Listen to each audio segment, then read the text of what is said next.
Hello' everyone, আজি ভিডিঅ'টো আৰম্ভ কৰোঁ ব'লক। এয়া যাবলৈ ওলাইছোঁ মন্দিৰলৈ বুলি। ক'ৰ মন্দিৰলৈনো যাম, আজি যিহেতু প্ৰথমটো দৌল যাত্ৰা, সেইকাৰণে মন্দিৰলৈ বুলি ওলাই আহিলোঁ।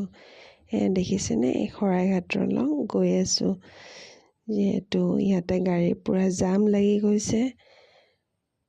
এয়া আহি পামেহি আৰু অলপমান আছে। এয়া হৈছে ইলেক্ট্ৰিকৰ দুৱাৰখন।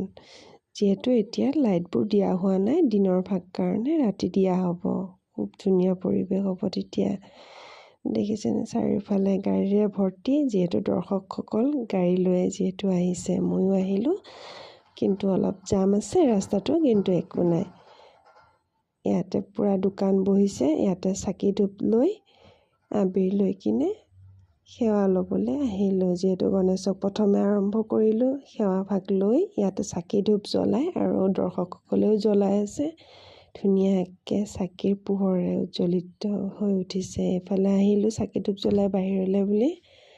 আহি দেখিবলৈ পালোঁ চাৰিওফালে মানুহৰে ভৰ্তি হৈ গৈছে। যিহেতু আজি প্ৰথমটো দৌল যাত্ৰা, সেইকাৰণে শ্ৰী শ্ৰী দৌল গোবিন্দ মন্দিৰলৈ বুলি সেৱা ভাগ ল'বলৈ আহিলোঁ।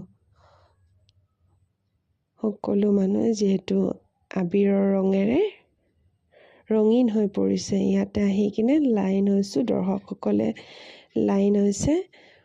পূৰা ভিৰ মানুহৰে ভৰপূৰ হৈ আছে, দেখিবলৈ পাইছে চাগে। খুব ধুনীয়া এটা পৰিৱেশ।